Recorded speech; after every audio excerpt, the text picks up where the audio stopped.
High everyone, welcome to my channel Salma blogging and cooking. আশা করছি আপনারা সকলে ভালো আছেন, আমিও ভালো আছি।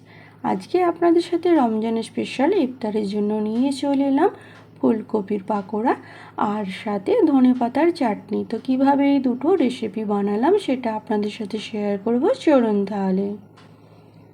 প্রথমে এখানে আমি ফুলকপি কেটে নিয়েছি আর ফুলকপিগুলোকে একদম ছোট ছোট করে কেটে নিয়েছি আর ফুলকপির ডাঁটগুলোকে বাদ দিয়ে দিয়েছি। তো হাতে করে একটু দেখিয়ে দিলাম ফুলকপিগুলো কীরকম সাইজের এবং কতটা করে কেটেছি। এরপর এখানে আমি ব্যাটার তৈরি করে নেব। এখানে আমি এই যে চামচ অনুযায়ী আমি আলো চালের আটা 1 চামচ দিচ্ছি, সেই চামচ অনুযায়ী 4 চামচ বেসন আগে দিয়েছিলাম, তারপর আলো চালের আটা আর তারপর ময়দা 1 চামচ দিয়ে দিচ্ছি।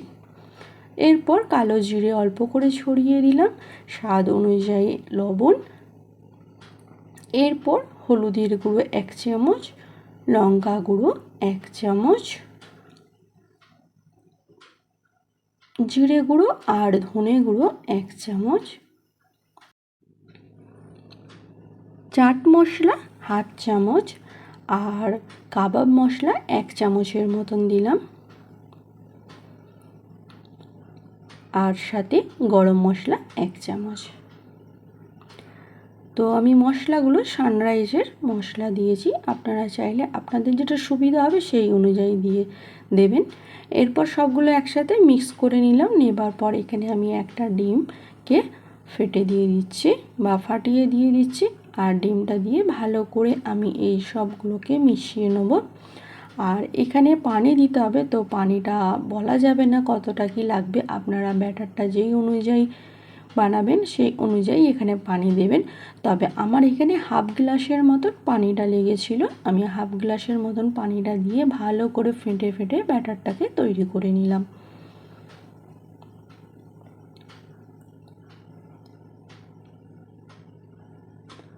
তো দেখতেই পাচ্ছেন কিভাবে ফেটে ফেটে আমি ব্যাটারটাকে তৈরি করে নিলাম।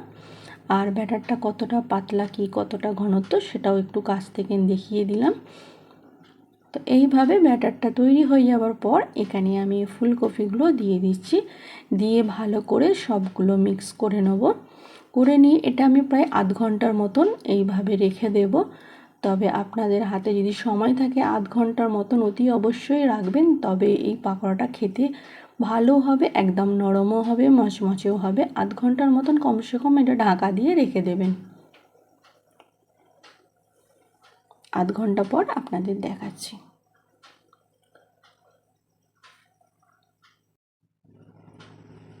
30 মিনিট পর আমি ফিরে এলাম। আচ্ছা, আমার এখানে আদা রসুনটা দিতে ভুলে গেছিলাম, তো এখন এখানে আদা রসুনের পেস্টটা 1/2 চামচ দিলাম, দিয়ে মাখিয়ে নিলাম। আর দেখতেই পাচ্ছেন কপির মধ্যে একদম সব পানিটা টেনে নিয়েছে, ব্যাটারটা শুকনো মতন হয়ে গেছে। আর সাথে এখানে একটু 1 চামচের মতন গরম তেল দিয়ে দিলাম, দিয়ে ভালো করে মিশিয়ে নিচ্ছি। আচ্ছা, আপনাদের যদি এই যে কফি আর ব্যাটারটা মাখিয়েছি এটা যদি পাতলা হয়ে থাকে তবে অল্প করে একটু ময়দা দিয়ে দিতে পারেন, দিয়ে মাখিয়ে নিতে পারেন। এরপর ওভেনে একটা কড়া বসিয়ে দিয়েছিলাম, তার মধ্যে 200 ml মতন সাদা তেল দিয়ে দিয়েছি বা যেটা রিফাইন তেল বলা হয়, দিয়ে ভালো করে তেলটাকে বেশ গরম করে নিয়েছিলাম। গরম করে নেবার পর এখানে আমি সব পাকোড়াগুলো কফির যে পাকোড়া বানাচ্ছি সব কফির ছোট ছোট পিসগুলোকে ভাজতে দিয়ে দিলাম। তো এই রমজান মাসে ইফতারের জন্য সব রকমই করা ভালো, সবজিরও করা ভালো, মাংসেরও করা ভালো, চিকেনেরও করা ভালো। তো সেই জন্য একবার ফুলকপিরও এই রমজান মাসে ইফতারের জন্য করতে পারেন, আর এমনি সময়তেও করতে পারেন, এর জন্য কোনো একটা সময় নয় যে এই সময়ই করা যাবে। তো এইভাবে দেখতে পাচ্ছেন পাকোড়াগুলোকে বেশ মচমচে করে ভেজে নিলাম, একদম লাল লাল করে। আর এরপর ভাজা হয়ে যেতে একটু কাছ থেকে তুলে আপনাদের দেখিয়ে দিচ্ছি আর সাথে তেলটাকেও ভালো করে ঝরিয়ে নিচ্ছি। তো দেখুন একদম সুন্দর হয়েছে এতটা। এরপর যে বাকিগুলো ছিল সেটাও আমি ভাজতে দিয়ে দিচ্ছি। ওই একইভাবে সব পাকোড়াগুলোকে ভাজতে দিয়ে দিলাম। তো যতক্ষণ না আপনারা নিজেরা একবার ট্রাই করে দেখবেন এই পাকোড়াগুলো কেমন খেতে হচ্ছে, ততক্ষণ বলে বোঝাতে পারবো না। আর জিভে জল আনা একদম এই পাকোড়াগুলো, মানে ভাবতেই পারবেন না এত সুন্দর এত টেস্ট হয় এই পাকোড়াগুলো ফুলকপির। তো একইভাবে দেখতেই পাচ্ছেন আমি পাকোড়াগুলোকে ভেজে নিলাম। আর একটু ঝুড়িয়ে মতন গিয়েছিল, যেহেতু বেসনের ব্যাটারটা শেষের দিকে একটু পাতলা মতন ছিল, তো আমি একটু হাতা দিয়ে এইভাবে নাড়াচাড়া করে সবগুলোকে ছাড়িয়ে নিলাম, নিয়ে পাকোড়াটাকে বেশ একদম মচমচে কাঞ্চিভাবে ভেজে নিলাম। তো প্রথম ব্যাচেরও পাকোড়াগুলো খুব সুন্দর হয়েছে, আর দ্বিতীয় ব্যাচের পাকোড়াগুলোও খুব সুন্দর হয়েছে। এরপর আমি তুলে নেব, তুলে নিয়ে তেল ঝরে একটা প্লেটের মধ্যে দিয়ে দেবো। তো এটাও একটু কাছ থেকে দেখিয়ে দিলাম কত সুন্দর হয়েছে একদম।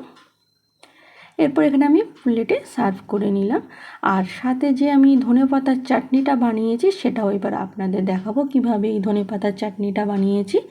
আর এই চাটনিটা পাকোড়ার সাথে খেতে একদম দারুণ লাগে, আপনারাও একবার ট্রাই করে দেখবেন। প্রথমে এখানে একটা মিক্সি জার নিয়ে নিয়েছি, তার মধ্যে এখানে ধনেপাতা কুচি আগে থেকে কেটে ধুয়ে পরিষ্কার করে রেখেছিলাম সেটা দিয়ে দিলাম। তো যতটা চাটনি করবেন সেই অনুযায়ী ধনেপাতাটা দেবেন। এরপর এখানে আমি 3টে রসুনের কোয়াকে দিলাম, একটা কাঁচা লঙ্কা পিস করে দিলাম। এরপর কারি পাতা দিলাম, নিজেদেরই গাছের কারি পাতা আছে সেই কারি পাতা দিয়ে দিলাম, একদম টাটকা কচি কারি পাতা দিয়ে দিলাম। এরপর 50 গ্রাম দই দিলাম।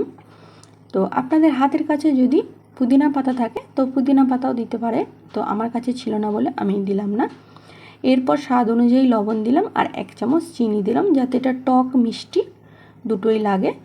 আর সাথে একটু লেবু রসটাকে ভালো করে নিচড়ে 1 চামচের মতন দিয়ে দিলাম। আর এখানে আমি হাফ চামচের মতন চাট মশলা দিয়েছিলাম, সেটা কোনো কারণবশত আপনাদের দেখাতে পারলাম না। তো এখানে দেখুন পেস্টটা আমি রেডি করে নিয়েছি, একটা বলেতে সার্ভ করে নেব। তো আপনারা এই ধনেপাতার চাটনিটা করে ফ্রিজে সংরক্ষণ করে রাখতে পারেন, অনেক দিনই থাকবে। আর এই চাটনিটা খেতে এত সুন্দর হয়েছিল, যতক্ষণ না আপনারা নিজে বানাবেন ততক্ষণ জানতেই পারবেন না এই চাটনিটা কত সুন্দর হয়েছে। তাহলে এইভাবে ধনেপাতার চাটনিটা রেডি করে নিলাম। এরপর যে ফুলকপির পাকোড়াটা বানিয়েছি সেটা একটু কাছ থেকে দেখিয়ে দেবো। আর ফুলকপির পাকোড়াটা কত সুন্দর মচমচে হয়েছে, বাইরেটা মচমচে আর ভেতরটা বেশ নরম মতন হয়েছে, সেটাও একটু কাছ থেকে দেখিয়ে দিলাম।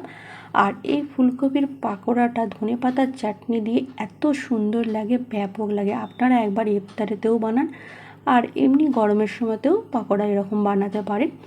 তাহলে আজকে আপনাদের সাথে শেয়ার করলাম ইফতার স্পেশাল ধনেপাতার চাটনি আর ফুলকপির পাকোড়া। ভিডিওটি ভালো লেগে থাকলে লাইক কমেন্ট শেয়ার করবেন, পারলে চ্যানেলটা সাবস্ক্রাইব করবেন। ভালো থাকবেন, সুস্থ থাকবেন, নিজেও ভালো থাকবেন, অপরকেও ভালো রাখবেন। Thanks for watching my video, take care.